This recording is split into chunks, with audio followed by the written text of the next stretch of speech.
Good morning to all of you.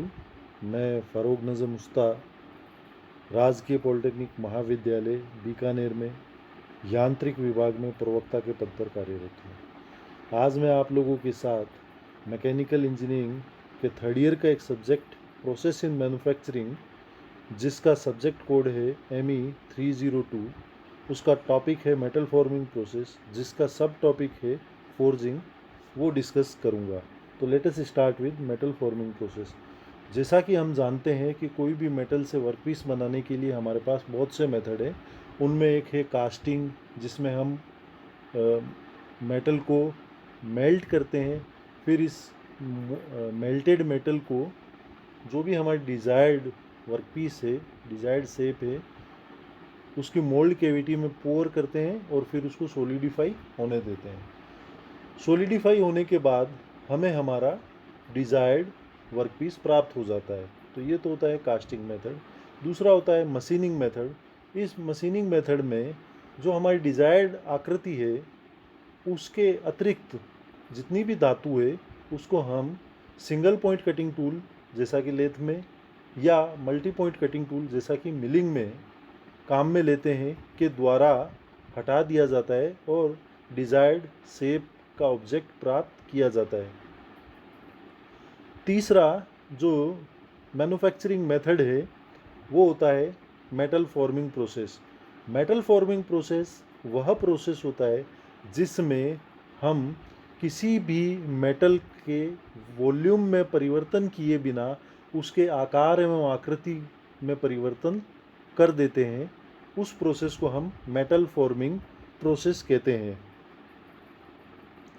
Metal forming process में जो workpiece के आकार एवं आकृति है उसमें परिवर्तन एक कंप्रेसिव फोर्स के द्वारा किया जाता है, और यह कंप्रेसिव फोर्स या तो मैनुअली हाथ के द्वारा अप्लाई किया जाता है छोटे वर्कपीस के लिए, या बड़े वर्कपीस के लिए पावर सोर्स के द्वारा अप्लाई किया जाता है। इनको हम आगे की स्लाइड्स में देखेंगे। मेटल फॉर्मिंग प्रोसेस में जो बेसिक मटेरियल होता है उसको हम इनगट बोलते हैं, और इनगट को भी फर्दर 3 क्लास में क्लासिफाई किया गया है।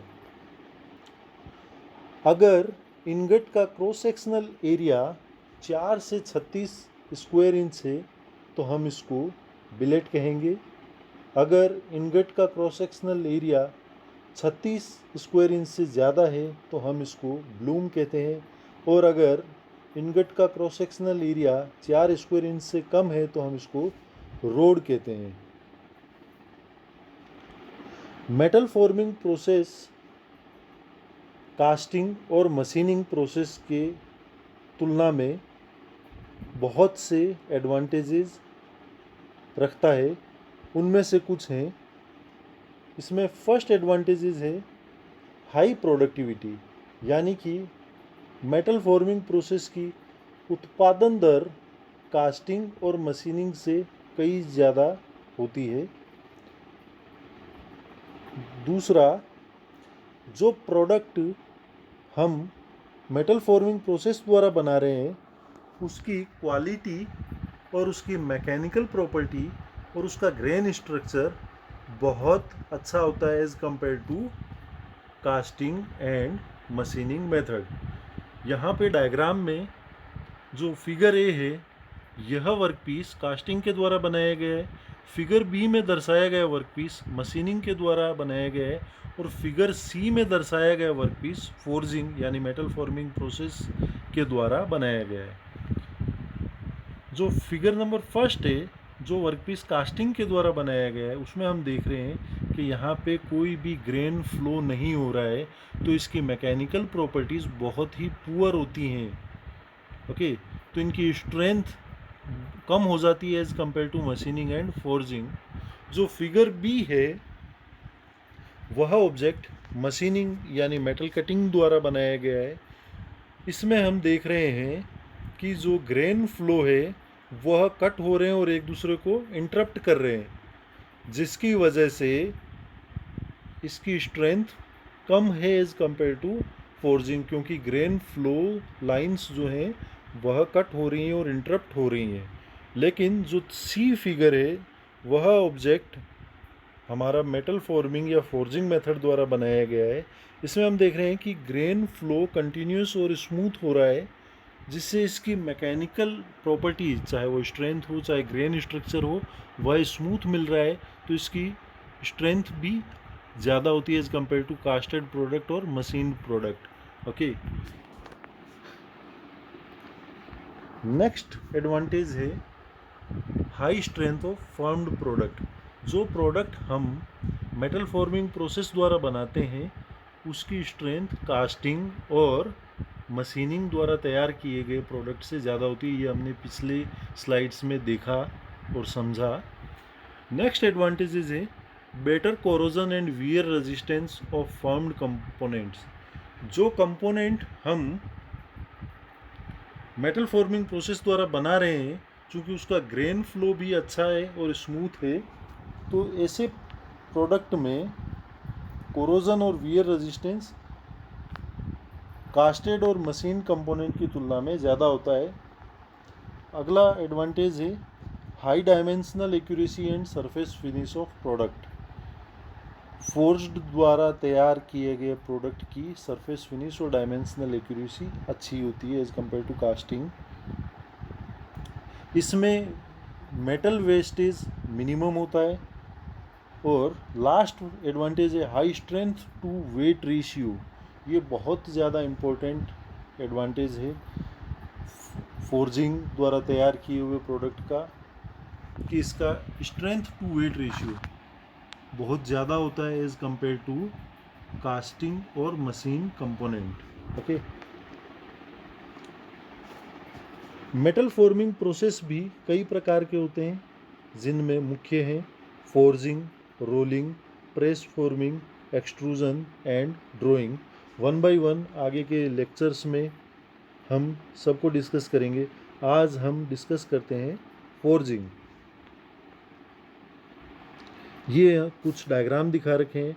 रोलिंग प्रोसेस वह प्रोसेस होता है जिसमें बार स्टॉक को या बिलेट को दो रोल्स के बीच में से गुजार कर डिजायर्ड शेप और साइज प्राप्त किया जाता है।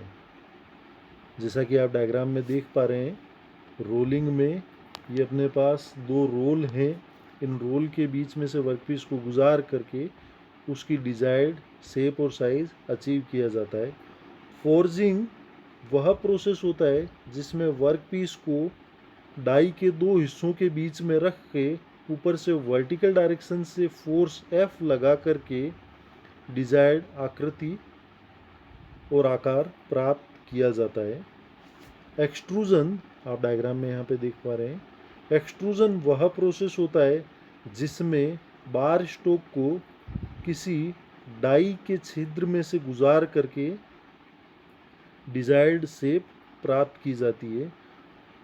देखिए यहाँ पे ड्राइंग और एक्सट्रूजन दोनों में ही वर्कपीस को डाई के छिद्र में से गुजार करके डिजायर्ड आकार एवं आकृति प्राप्त की जाती है, परंतु दोनों में डिफरेंस ये होता है कि एक्सट्रूजन में वर्कपीस को पीछे से फीड किया जाता है, डाई के ओपनिंग के पीछे से इसको पुश किया जाता है, जबकि ड्राइंग ऑपरेशन में वर्कपीस को डाई ओपनिंग के थ्रू खींचा जाता है। ये दोनों में अंतर है। ओके, तो अब हम स्टार्ट करते हैं forging. Forging, it may be defined as a metal working process by which metal and alloy are plastically deformed to their desired shapes by the application of compressive force. Forging वह method है जिसमें हम workpiece को plastically deform करते हैं, फिर compressive force apply करके हम हमारी डिजायर्ड शेप और साइज प्राप्त कर लेते हैं। ठीक है, फोर्जिंग दो प्रकार से की जाती है, या तो यह हॉट फोर्जिंग होती है या फिर कोल्ड फोर्जिंग होती है। ये भी हम आगे के लेक्चर्स में डिस्कस करेंगे। Forging can be done by hand hammer for small workpiece, power hammer forging press or upsetting machine. These are the some tools used to done forging. Okay, so let us start with open die forging. Open die forging, जैसा कि आप diagram में देख पा रहे हैं, open die forging वह forging method है जिसमें वर्कपीस को दो फ्लैट प्लेट या डाई के बीच में रखा जाता है और ऊपर से वर्टिकल दिशा में कंप्रेसिव फोर्स लगाया जाता है। इस कंप्रेसिव फोर्स की वजह से इसकी लेंथ या हाइट में कमी होती है, जबकि डायमीटर में वृद्धि होती है। ठीक है, तो ओपन डाई फोर्जिंग वह मेथड है जिसमें वर्कपीस को दो प्लेट के बीच में रख के वर्टिकल कंप्रेसिव फोर्स लगा के इसको साइडवर्ड डायरेक्शन में फैलने के लिए फ्री रखा जाता है। तो इस प्रोसेस को हम ओपन डाई फोर्जिंग कहते हैं। ओपन डाई फोर्जिंग में आप डायग्राम में देख पा रहे हैं, आइडियल कंडीशन वह कंडीशन जिसमें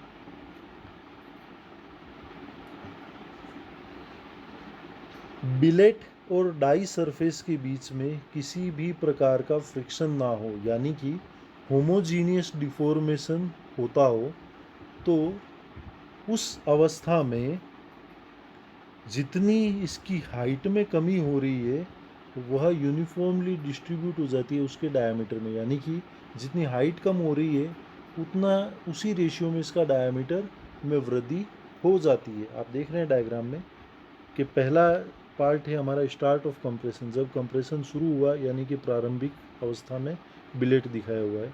दूसरा केस है पार्शियल कंप्रेशन, जब हमने थोड़ा कंप्रेशन लगाया। तीसरा है कंप्लीट कंप्रेशन, जब हमने पूर्ण रूप से कंप्रेसिव फोर्स अप्लाई कर दिया तो ये हमारी फाइनल या डिजायर्ड शेप प्राप्त हो गई। लेकिन एक्चुअल फोर्जिंग कंडीशंस में कुछ डिफरेंट केस उत्पन्न हो जाता है। एक्चुअल फोर्जिंग कंडीशन में जो हमारी बिलेट सरफेस है और डाई की जो सरफेस है इनके बीच में फ्रिक्शन होता है और उस फ्रिक्शन की वजह से बैरलिंग इफेक्ट जनरेट हो जाता है। यह बैरलिंग इफेक्ट आप डायग्राम में देख पा रहे हैं कि जो डायमीटर है वह यूनिफॉर्मली ना बढ़ कर के बीच में से बहुत ज़्यादा बढ़ जाता है और जो किनारे हैं वहाँ से कम वृद्धि होती है। इस फिनोमिना को हम बैरलिंग कहते हैं। आप डायग्राम में देख पा रहे हैं, कंप्रेशन जब स्टार्ट होता है तो हमारा वर्कपीस या जो बिलेट है ये अपने प्रारंभिक अवस्था में है। पार्शियल कंप्रेशन में आप देख रहे हैं यहाँ पर इस डायग्राम में कि जब पार्शियल कंप्रेशन हो रहा है तो हमारा वर्कपीस अपने जो किनारे हैं, जो प्लेट से सटे हुए किनारे हैं, वहाँ पे उसका डायमीटर कम है और जो उसका सेंटर है बिलेट का वहाँ पे उसका डायमीटर ज़्यादा है। इसी प्रकार से जो तीसरा फिगर आप देख रहे हैं स्लाइड में, जब हम कंप्रेशन को कंप्लीट कर देते हैं यानी कि अंतिम अवस्था में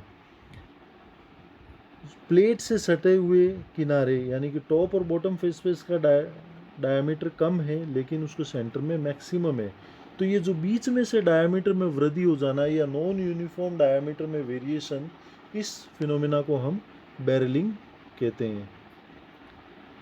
ओके, सेकंड टाइप आता है हमारा closed die forging. Closed die forging open die forging से समवॉट डिफरेंट होती है। ओपन डाई फोर्जिंग में हमने देखा कि वर्कपीस को दो फ्लैट प्लेट के बीच में रख करके कंप्रेसिव फोर्स लगा करके डिजायर्ड शेप प्रदान की जाती है। ओके, साथ ही साथ जब हम कंप्रेसिव फोर्स अप्लाई करते हैं तो जो बिलेट मटेरियल है वह साइडों में फैलने के लिए फ्री होता है, परंतु क्लोज्ड डाई फोर्जिंग के अंदर बिलेट या हम ये कह सकते हैं कि जो हमारा ब्लूम है या बिलेट है या इनगोट है उसको एक डाई केविटी में रखा जाता है। यह डाई दो हिस्सों में बनी हुई होती है, अपर डाई और लोअर डाई। आप डायग्राम में यहाँ पे देख पा रहे हैं। ठीक है, ये हम देख रहे हैं यहाँ पे फर्स्ट फिगर नंबर फर्स्ट में ये बिलेट है, ये डाई के दो पार्ट अपर डाई और लोअर डाई के बीच में रखा गया। फिर अपर डाई को जो कि मूवेबल है और लोअर डाई जो कि फिक्स्ड है। तो मूवेबल डाई के ऊपर कंप्रेसिव फोर्स जब हम अप्लाई करते हैं तो यह बिलेट कंप्रेस होना शुरू हो जाता है और जो मोल्ड के डाई केविटी के अंदर जो भी इम्प्रेशन है उस इम्प्रेशन की आकृति में आना शुरू हो जाता है। जैसा कि हम दूसरा फिगर जो है इंटरमीडिएट स्टेज उसमें देख पा रहे हैं कि जो हमारी डाई की कैविटी है उसके इम्प्रेशंस पार्शियली हमारे वर्कपीस के ऊपर आना शुरू हो जाते हैं। फिर हम फर्दर और कंप्रेसिव फोर्स अप्लाई करते हैं तो उस कंप्रेसिव फोर्स की वजह से दोनों डाई आपस में सट जाते हैं और जो शेप डाई की कैविटी में बनी हुई है वह शेप हमारे वर्कपीस के ऊपर आ जाती है। इस तरीके से हमारा डिजायर्ड वर्कपीस तैयार किया जाता है। ओके, जब हम मल्टी स्टेज ऑपरेशन की बात करते हैं कि हमें मान लीजिए एक साथ बहुत से ऑपरेशन करने हैं तो हम मल्टी इम्प्रेशन डाई यूज़ करते हैं और उसे मल्टीपल हैमर के ब्लो के द्वारा फिनिश किया जाता है। ये हम आगे ड्रॉप फोर्जिंग और क्लोज डाई फोर्जिंग जिसमें मल्टीपल इम्प्रेशन डाइज हैं वो अगले लेक्चर्स में कवर करेंगे। आज हम सिर्फ इसका एक ब्रीफ इंट्रोडक्शन ले रहे हैं कि जब मान लीजिए हमें मल्टीपल ऑपरेशन परफॉर्म करने हैं कोई एक वर्कपीस को तैयार करने के लिए तो हम क्या करते हैं, बार बार डाई को चेंज ना करके एक ही डाई में मल्टीपल कैविटीज़ बना देते हैं। तो जो वर्कपीस है वो 1 बाय 1 अलग अलग कैविटीज़ में से गुजारा जाता है और मल्टीपल हैमर ब्लो के द्वारा हम हमारी डिजायर्ड शेप प्राप्त कर लेते हैं। ओके, तो क्लोज डाई फोर्जिंग जब हम देखते हैं, प्रीवियस डायग्राम में हमने देखा था कि जब हमारा फाइनल ऑब्जेक्ट जो कि फिगर नंबर 3 में दिख रहा है कि जब दोनों डाई आपस में क्लोज हो जाती हैं, अपर डाई और लोअर डाई, और वर्कपीस तैयार हो जाता है तो दोनों डाई के बीच में आप देख रहे हैं यहाँ पे फ्लैश जनरेट हो जाती है। फ्लैश ये वह एक्स्ट्रा मटेरियल है जो वर्क अपर डाई और लोअर डाई के बीच में जब वर्कपीस को कंप्रेस किया जाता है, वर्कपीस मटेरियल को कंप्रेस किया जाता है तो एक्स्ट्रा मटेरियल फ्लैश के रूप में किनारों से बाहर आ जाता है। ठीक है, यह क्लोज डाई के अंदर यह फिनोमिना कॉमन है। लेकिन जब हम ट्रू क्लोज डाई की फोर्जिंग की बात करते हैं तो ट्रू क्लोज डाई फोर्जिंग में फ्लैश जनरेट नहीं होती। जो वर्कपीस है वह कंप्लीटली डाई कैविटी को फिल कर देता है। आप डायग्राम में यहाँ पे देख रहे हैं कि जब हम ये देखिए, ये लोअर डाई ये अपर डाई, इनके बीच में हमने बिलेट को रखा। ओके, जब स्ट्रोक को स्टार्ट किया तो बिलेट अपने प्रारंभिक आकार एवं आकृति में था। लेकिन जब हम स्ट्रोक को एंड करते हैं यानी कि अपर पंच को पूर्ण रूप से लोअर पंच की तरफ ले आते हैं, जो मैक्सिमम कंप्रेसिव फोर्स जितना अप्लाई करना था वो हम कर चुके हैं, तो हमारी डिजायर्ड आकृति कुछ इस प्रकार से एच के टाइप में प्राप्त होती है। इसमें किसी प्रकार का फ्लैश जनरेट नहीं होता है और जो डाई कैविटी है वो पूरी की पूरी हमारे वर्कपीस के द्वारा फिल की जाती है। ओके, सेकंड पॉइंट है, जो true close die forging method होता है वह डिपेंड करता है कि कितना एक्यूरेटली ब्लैंक का वॉल्यूम हमने कंसीडर किया है और कितनी डायमेंशनल टॉलरेंस हमें प्राप्त करनी है और हमारी डाई की डिज़ाइन कितनी प्रॉपर है। ये इन 3 पैरामीटर पे डिपेंड करता है। अगर हमारा ब्लैंक का वॉल्यूम कम है तो डाई कैविटी में पूरी तरीके से मेटल का फ्लो नहीं हो पाएगा, तो कुछ हिस्सों में मेटल नहीं पहुंच पाएगा। तो ये हमारा फोर्जिंग डिफेक्ट में कंसीडर किया जाता है। अगर ब्लैंक मटेरियल एक्सिस है तो सरफेस क्रैक्स जनरेट हो जाते हैं। तो proper true close die forging के लिए यह कंपलसरी हो जाता है कि हम एक्यूरेट ब्लैंक वॉल्यूम यूज़ करें तथा प्रॉपर डाई की डिज़ाइन कंसीडर करें। ओके, नेक्स्ट है comparison of open die and close die forging. जब हमने ओपन डाई फोर्जिंग और क्लोज डाई फोर्जिंग को डिस्कस किया तो ये बहुत इंपॉर्टेंट है, परीक्षाओं में भी कई बार आया है कि difference between open die forging and close die forging. जैसा कि हमने देखा था कि ओपन डाई फोर्जिंग